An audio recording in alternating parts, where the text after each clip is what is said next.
नमस्कार, सत श्री अकाल, आदाब, राम राम। मैं यशपाल सिंह बघेल एक बार फिर से आपका हार्दिक स्वागत करता हूं आपके अपने YouTube चैनल एग्जाम योद्धा 2020 में। जैसा कि दोस्तों आपको पता है, हम इतिहास पढ़ रहे थे। इतिहास में दोस्तों हमने बाबर तक कंप्लीट कर लिया था, यानी बाबर के हमने जो भी युद्ध थे वो कंप्लीट कर लिए थे। बाबरनामा के बारे में हमने पूरी जानकारी आपको दे दी थी, है ना। अगर आपने वो लेक्चर नहीं देखा है तो आप देख सकते हैं, लिंक हमने डिस्क्रिप्शन में दे दिया है, वहां जाकर के आप देख सकते हैं ना। वीडियो नंबर 58 है वो, और आप जाकर के वहां पर देख सकते हैं। मुगल जो साम्राज्य था उसकी शुरुआत हमने पिछले लेक्चर से कर दी थी, ठीक है। तो चलिए दोस्तों, आज बात करते हैं हुमायूं के बारे में, है ना। आज बात करेंगे मोहम्मद हुमायूं के बारे में। और दोस्तों मेरी आवाज थोड़ा कम निकल रही है क्योंकि मेरी तबीयत बहुत ज्यादा खराब है, ठीक है। बीच बीच में मुझे खांसी भी आ सकती है, तो ऐसा इसे इग्नोर करना और आप जो है कंटेंट पे ध्यान देना, है ना। तो चलिए दोस्तों, आज बात करेंगे मोहम्मद हुमायूं के बारे में, जिसको जनरली हुमायूं बोलते हैं ना, हुमायूं।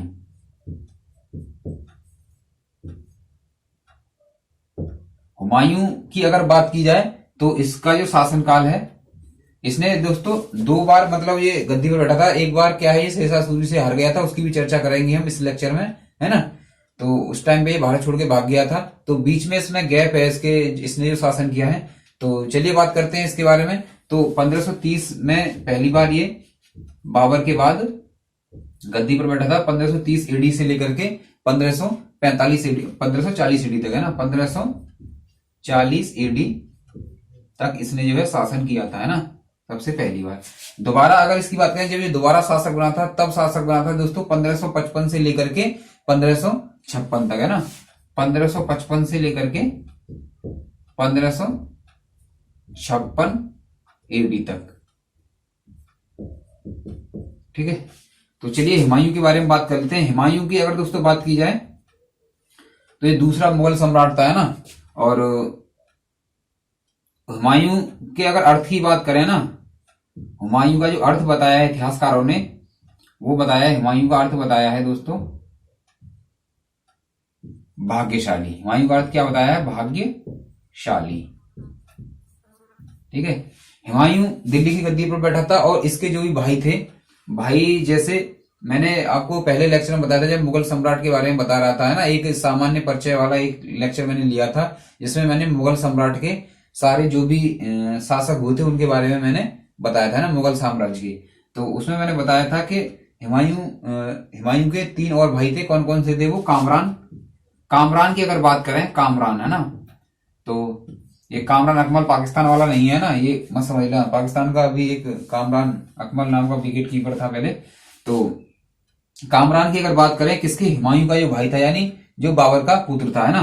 तो अगर काबुल और कंधार, है ना,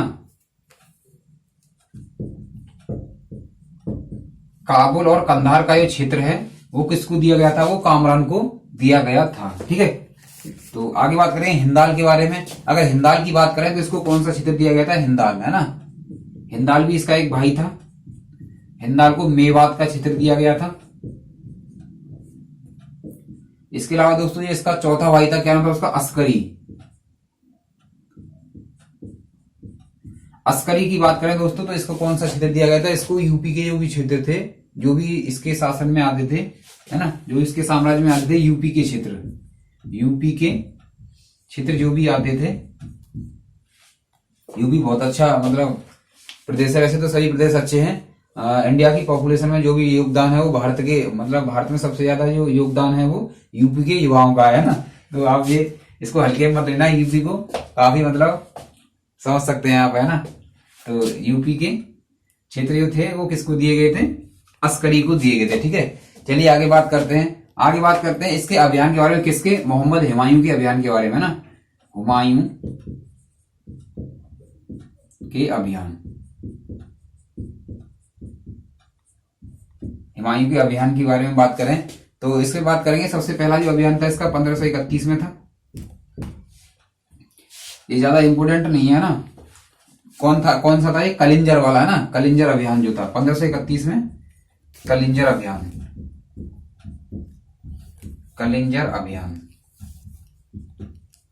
ठीक है। आगे अगर बात करें 1531 के बाद अगर बात करें तो यह 1532 में, 1532 ये यहां पर एडी रहेगा, है ना। आप समझ जाना, काफी टाइम हो गया आप तो पढ़ते पढ़ते। 1532 ईडी में दूसरा जो अभियान था वो कौन सा? चुनार अभियान। चुनार अभियान, ठीक है। आगे अगर बात की है गुजरात अभियान, है ना, कौन सा? गुजरात अभियान। इसकी बात करें तो ये कब था दोस्तों? 1535 ईडी में था ये ना, 1535 ईडी में ये कौन सा था? गुजरात अभियान। गुजरात अभियान। इस अभियान की अगर बताएं तो इसमें क्या होता है, जो बहादुर शाह था उसकी हार हो जाती है ना। इसमें क्या होता है? बहादुर शाह,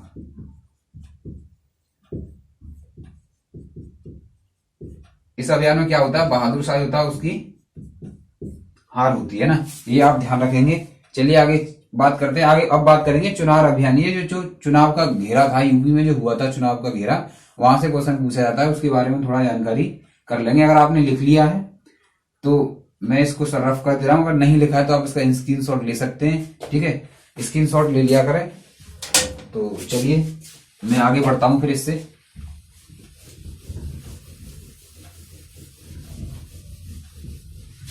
अगर ये वीडियो आपको पसंद आए तो लास्ट तक देखेंगे, है ना। और आप इस चैनल पर अगर नए आए हों दोस्तों तो इसको सब्सक्राइब अवश्य करेंगे, ठीक है।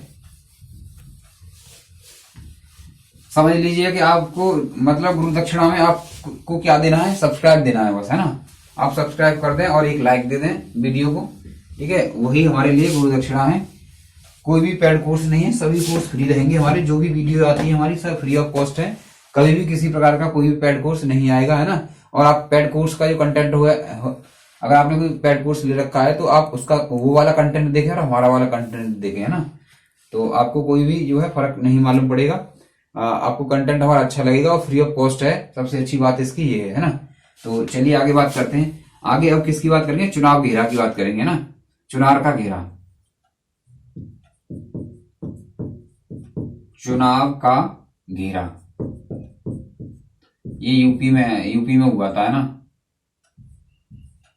ये चुनाव मत समझ लेना ऐसे, बस चुनाव समझ लो ऐसे। बिहार में चुनाव हो रहे हैं इस टाइम पे, तो आप समझ लगे यूपी में भी होने लग गए, है ना।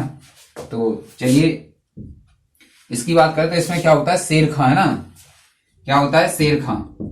अब शेर खां की बात करें तो शेर खां कौन था? शेर खां जो था वो शेर शाह सूरी था, है ना। शेर शाह सूरी, इसको नाम को ध्यान रखेंगे। शेर खां यानी शेर शाह सूरी, है ना। शेर शाह सूरी की अगर बात करें तो शेर शाह सूरी से ये हुआ था युद्ध, जो हुआ था यहाँ पर किसका? हुमायूं का। और शेर शाह सूरी क्या होता है? ये जो है क्षेत्र छोड़कर भाग जाता है, कौन सा? यूपी वाला। और कहां चला जाता है? ये बंगाल चला जाता है, ठीक है। शेर शाह सूरी यूपी का क्षेत्र छोड़कर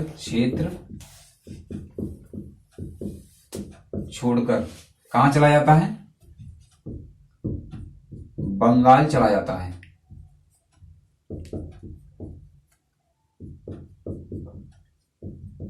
बंगाल की अगर इसकी बात करें तो ये कब हुआ था? ये 1537 में हुआ था। 1537-38 में, है ना।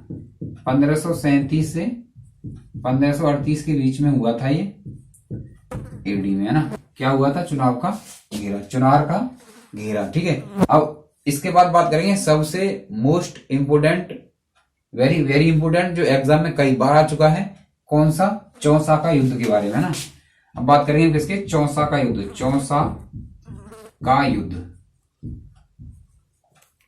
चौसा के अगर युद्ध की बात किया तो ये युद्ध कब हुआ था? 1539 ईडी में हुआ था। किस किस के बीच में हुआ था? चौसा की अगर बात करें तो ये स्थान कहां पर है? बिहार में है, ठीक है। और ये कब हुआ था? 1539 ईडी में ये युद्ध हुआ था, ठीक है। किस किस के बीच हुआ था? ये हुमायूं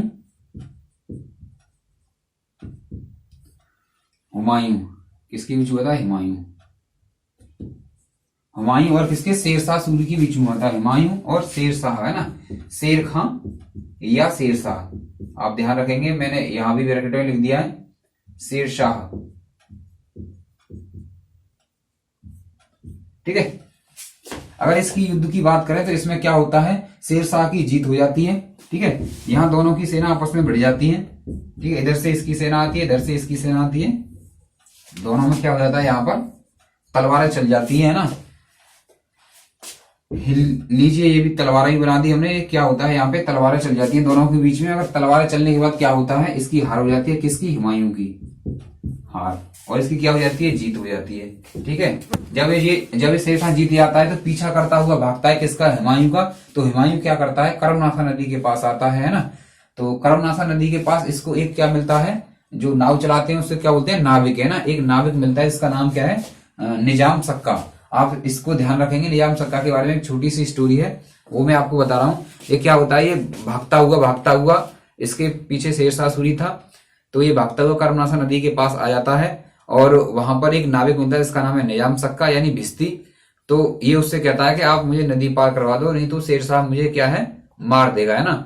तो जो नाविक है निजाम सक्का, वो इसको नदी पार करा देता है। और शेर शाह सूरी क्या करता है, और जो है क्या बोलते हैं इसको, हुमायूं क्या करता है कि जो निजाम सक्का था इसको एक दिन का बादशाह घोषित कर देता है ना। अगर आपको क्वेश्चन पूछा है कि एक दिन का बादशाह कैसे बोला जाता है, तो आप क्या बताएंगे, निजाम सक्का बताएंगे। और इसकी सबसे प्रमुख विशेषता ये है कि इसने चमड़े के सिक्के चलाए थे, है ना। अगर ये पूछा जाए कि चमड़े के सिक्के किसने चलाए थे, तो आप बताएंगे किसने, निजाम सक्का ने चलाए थे। ठीक है, और ये जानकारी जो मिलती है ये कहां से प्राप्त होती है, ये जानकारी हमको प्राप्त होती है गुलबदन बेगम ने हुमायूंनामा लिखी थी, उससे ये जानकारी हमें प्राप्त होती है। ठीक है, तो चलिए इसके बारे में लिखना है।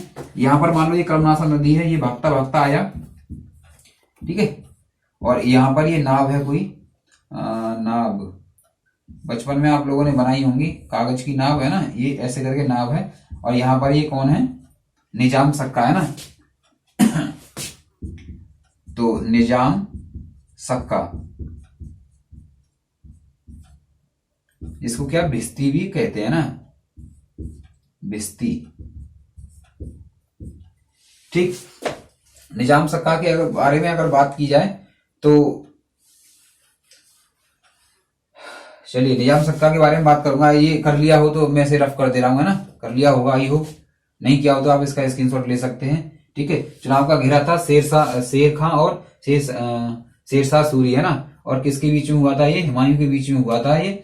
और बंगाल चला जाता है ये, किसको छोड़ करके, यूपी के क्षेत्र को छोड़ करके। ठीक है, चौसा का युद्ध हुआ 1539 ईडी में, किस किस के बीच, हुमायूं के बीच और शेर खां के बीच। ठीक है, इसमें क्या होता है, शेर खां की जीत हो जाती है और ये हुमायूं हार जाता है। हुमायूं भागता हुआ कर्मनाशा नदी के पास आ जाता है, वहां पर इसे निजाम सक्का एक दिखाई देता है। ठीक है, वो इससे नदी पार करने के लिए कहता है। ठीक, चलिए आगे बात करते हैं इसके बाद।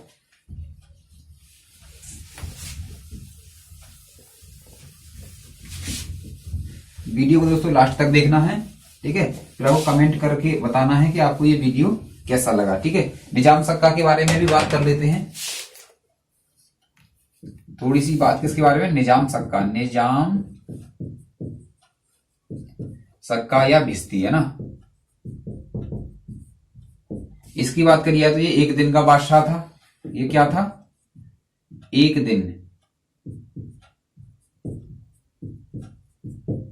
दिन का बादशाह। एक अनिल कपूर की फिल्म देखी होगी आपने, है ना, 24 घंटे के लिए क्या बनता है वो, मुख्यमंत्री बनता है ना। तो ऐसे इसको मान लो एक दिन यानी 24 घंटे का बादशाह बन गया ये। ठीक है, चलिए आगे बात करें तो इसने क्या, चमड़े के सिक्के चलाए इसने, चमड़े के सिक्के, है ना, चमड़े के सिक्के चलाए। और क्या किया था इसने, अगर इसकी बात करें तो जानकारी जो प्राप्त होती है, जानकारी। और इसने कोई खास नहीं किया, एक दिन में कितना कर लेगा ये, एक दिन में जैसे चमड़े के सिक्के चला दिए। अनिल कपूर तो है नहीं 3 घंटे की फिल्म बन जाए इस पे, है ना। तो जानकारी जो प्राप्त होती है किसे, हुमायूंनामा से प्राप्त होती है, हुमायूंनामा, जानकारी हुमायूंनामा से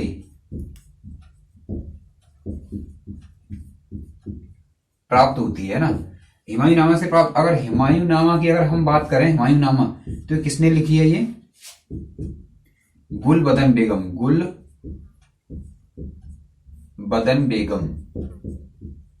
ठीक है, गुलबदन बेगम की अगर बात करें तो इसने क्या लिखी है, हुमायूंनामा लिखी है इसने। और ये कौन थी, गुलबदन बेगम की बात करते हैं, हुमायूं की बहन थी, गुलबदन बेगम ने लिखी है ना।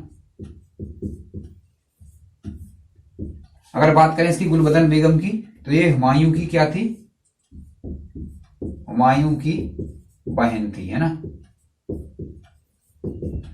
ठीक है, यहां तक क्लियर, यहां तक आई हो आपके समझ में आ गया होगा। तो चलिए आगे चलते हैं। इसके बाद मुझ पे आज थोड़ा चिल्लाया नहीं जा रहा है ना, तो आप समझ लेंगे थोड़ी बहुत। अगर साउंड में प्रॉब्लम हो तो आप उसको आज थोड़ा एडजस्ट करेंगे, ठीक है।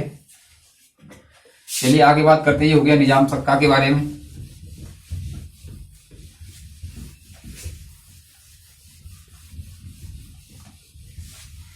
आगे बात करते हैं। आगे अगर बात की जाए तो एक युद्ध और होता है, इसका है बिलग्राम का युद्ध, है ना। कौन सा? बिलग्राम। इसके बाद जो युद्ध आता है चौसा के युद्ध के बाद, वो कौन सा आता है? बिलग्राम का युद्ध, है ना।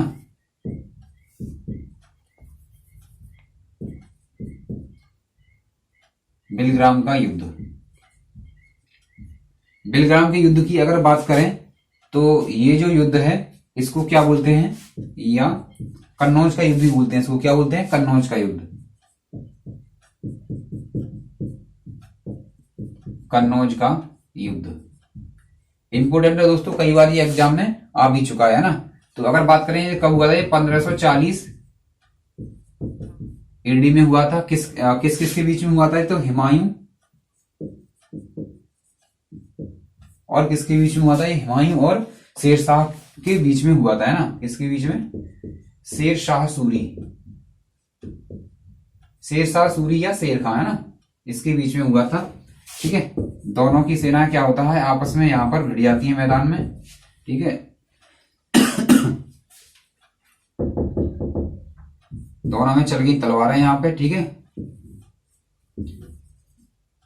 इसमें क्या होता है? इसमें भी शेरशाह की जीत हो जाती है ना।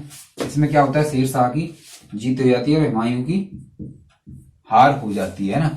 जब इसकी जीत हो जाती है इसमें कन्नौज वाले युद्ध में, तो ये हुमायूं क्या करता है? ये भारत को छोड़कर भाग जाता है और राणा वीरसाल के महल में, किसके? अमरकोट में, अमरकोट जगह पर, है ना, राणा वीरसाल के महल में शरण ले लेता है। ठीक है, ये यहां पर क्या होता है? हार जाता है। हारने के बाद ये क्या करता है?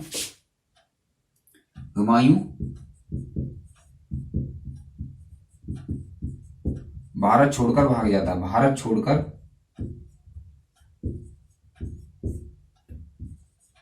चला जाता है ना।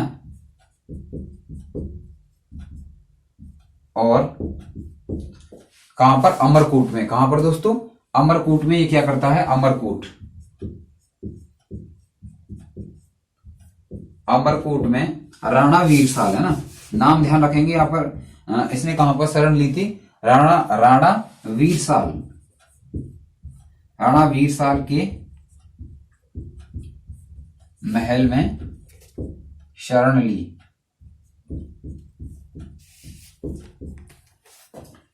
अब क्या होता है? यहीं पर हुमायूं क्या करता है? शादी कर लेता है। किससे शादी करता है हुमायूं? हुमायूं शादी कर लेता है हमीदा बानो बेगम से। किस शादी कर लेता है? हुमायूं यहीं पर हमीदा बानो बेगम से। किससे? हमीदा। यहीं पर हमीदा बानो बेगम। हमीदा बानो बेगम से निकाह कर लेता है ना। इनका जो शादी होती है उसको क्या बोलते हैं? निकाह बोलते हैं। निकाह कर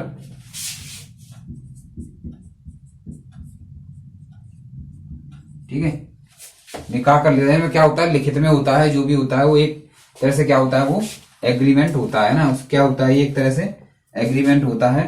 उस पर लिखा जाता है कि इनका विवाह इनसे किया जा रहा है, क्या आप जो है मंजूर हैं? तो उसमें कुछ कबूल किया जाता है दोनों तरफ से, है ना। मैं भी गया हूं एक दो अपने दोस्तों की शादी में, तो उसमें ऐसे होता है। तो ठीक है, यानी निकाह हो जाता है। और निकाह होने के बाद क्या होता है? अगले ही साल एक पुत्र की प्राप्ति होती है ना, और उसका नाम क्या है? अकबर, है ना। तो राणा वीरसाल के महल में किसका जन्म होता है? अकबर का जन्म होता है ना। यहीं पर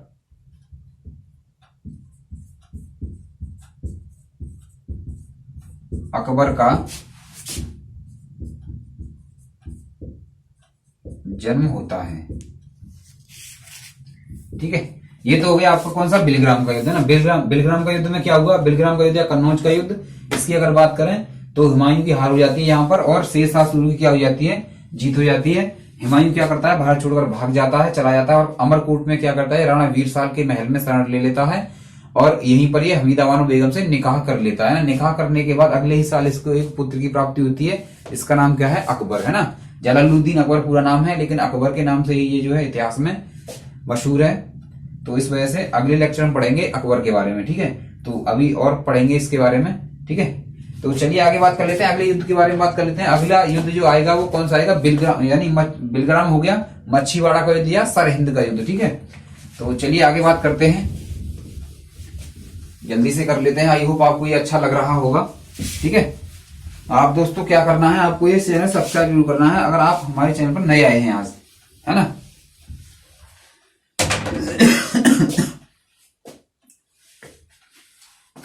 चलिए तो अब बात करें किसके बारे में, मच्छीवाड़ा का युद्ध। किसके बारे में, मच्छीवाड़ा का युद्ध।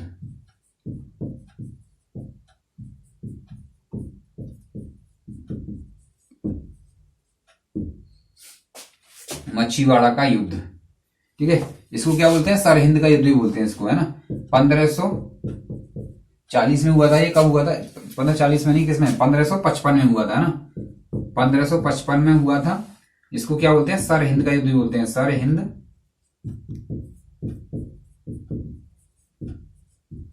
का युद्ध, ठीक है। ये किसके बीच में हुआ था, सिकंदर सूरी और हुमायूं के बीच में हुआ था। किसके बीच में हुआ था, ये सिकंदर सूरी। यहां पर कौन है, सिकंदर सूरी, सिकंदर सूरी, है ना। और यहां पर कौन है, हुमायूं।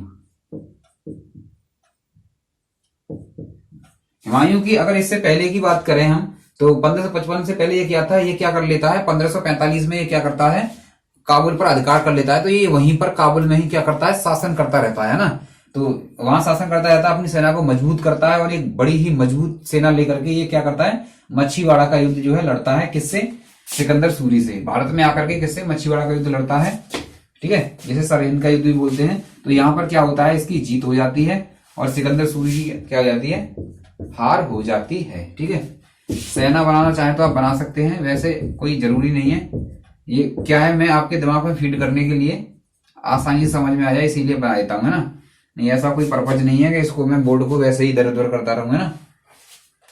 हुमायूं, ये थोड़ा गलत हो जाता है, थोड़ा इसको आप जो है सही कर लेंगे, है ना। हुमायूं, ये राइटिंग मिस्टेक है, ये थोड़ी बहुत हो जाता है ना। तो चलिए इसके बारे में बात करते हैं।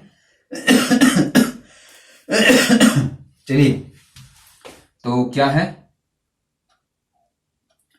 इसकी जीत हो जाती है ना। सेनापति के बारे में बात कर लेते हैं। सेनापति, सेनापति के बारे में बात करें तो इसके सेनापति कौन है यहाँ पे, बैरम खां। किसके, हुमायूं के, बैरम खां। बैरम खां का नाम आपको आगे भी सुनने मिलेगा अकबर के टाइम पे, है ना। ये बैरम खां कौन थे, अकबर के संरक्षक थे और हुमायूं के सेनापति थे, ठीक है। चलिए ये हो गया, ठीक है। आगे अगर बात करें इसके सेनापति की बात कर लें, अब हार गया तो क्या है, इसके भी सेनापति की बात कर लें। इसके सेनापति, सेनापति, इसके सेनापति नाम था तातार खां। क्या नाम था, तातार खां, ठीक। चलिए आगे बात कर लेते हैं, है ना। तो हुमायूं जो था, क्या था, अकबर तब तक बड़ा हो चुका था ना, लगभग 11 साल का था, है ना। 9, 10 या 11 साल का था उस टाइम पे। तो इसको बना दिया गवर्नर, किसको, अकबर को, है ना। पंजाब वाले क्षेत्र का, किस वाले क्षेत्र का,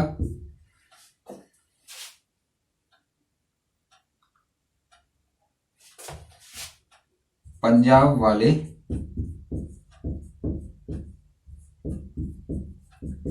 किसको बनाया था, अकबर को बनाया था, ये आप ध्यान रखेंगे। अकबर जो था वो क्या था, गवर्नर था। अकबर गवर्नर था किसका, पंजाब वाले क्षेत्र का, ठीक है। आगे ध्यान रखें, पूछा भी जा सकता है कि अकबर जो है सुल्तान बनने से पहले क्या था, यानी बादशाह बनने से पहले क्या था। तो आप क्या बताएंगे, पंजाब का गवर्नर था, ठीक है। एसएससी एग्जाम पूछा जाता है, और ये हमारी वीडियो हर उस एग्जाम के लिए महत्वपूर्ण है जो जिसमें भी हिस्ट्री पूछा जाता है ना, जिसमें हिस्ट्री पूछा जाता है उस एग्जाम के लिए, चाहे वो रेलवे हो, रेलवे का आप एनटीपीसी हो, ग्रुप डी हो, जेई हो, है ना। किसी प्रकार का हो आप जो है देख सकते हैं। तो चलिए आगे बात कर लेते हैं। आगे बात करेंगे, ये हो गया ना संरक्षक कौन था इसका, अकबर का संरक्षक कौन था इसका, संरक्षक की बात करें तो कौन था, बैरम खां। बैरम खां, ठीक है।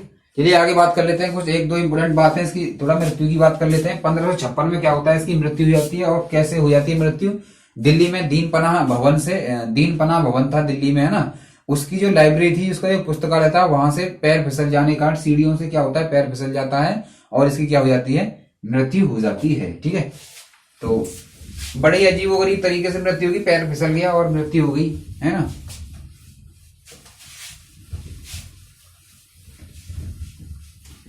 चलिए बात कर लेते हैं। तो 1556 में, है ना, कब, 1556 में दिल्ली में स्थित, दिल्ली में स्थित दीन पनाह भवन, दीन पनाह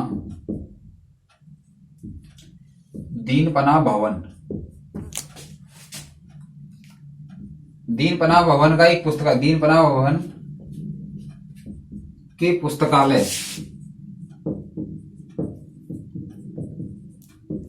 पुस्तकालय की सीढ़ियों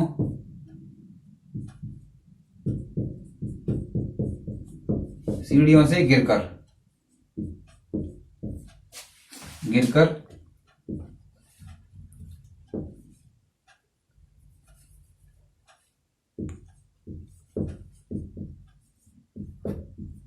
हुमायूं की मृत्यु हो जाती है ना।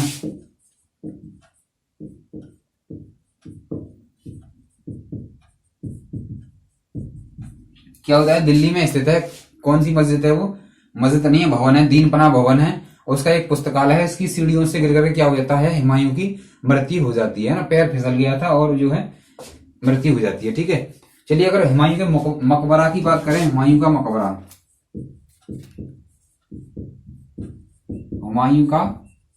मकबरा अगर पूछा है एग्जाम में, मकबरे पूछे जाते हैं, तो ये कहां पर है, दिल्ली में ही इसका यह मकबरा है ना।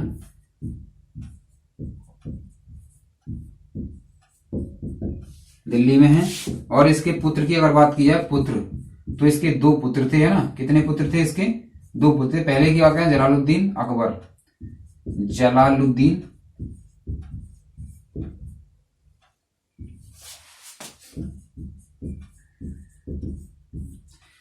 अकबर। दूसरे की बात करें तो कौन था, मिर्जा हकीम। दूसरे की बात करें तो कौन था, मिर्जा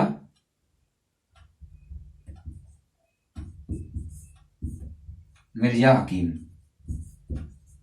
है ना, जिसमें से अकबर गद्दी पर बैठता है। अकबर के बारे में बड़े डिटेल से पढ़ेंगे हम, क्योंकि अकबर में नवरत्न भी पढ़ेंगे, है ना, बीरबल के बारे में पढ़ेंगे, और भी हैं उनके बारे में पढ़ेंगे, ठीक है। बड़े ही और क्वेश्चन भी वहां से आता है।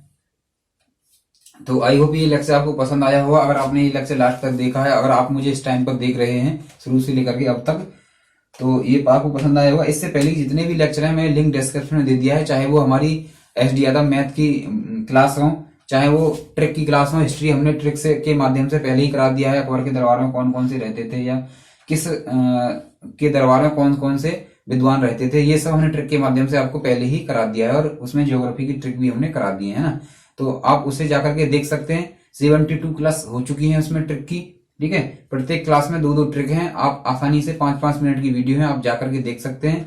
तो इसी के साथ दोस्तों, अगर आप चैनल पर नए हैं तो सब्सक्राइब कर लें, ज्यादा से ज्यादा शेयर करें।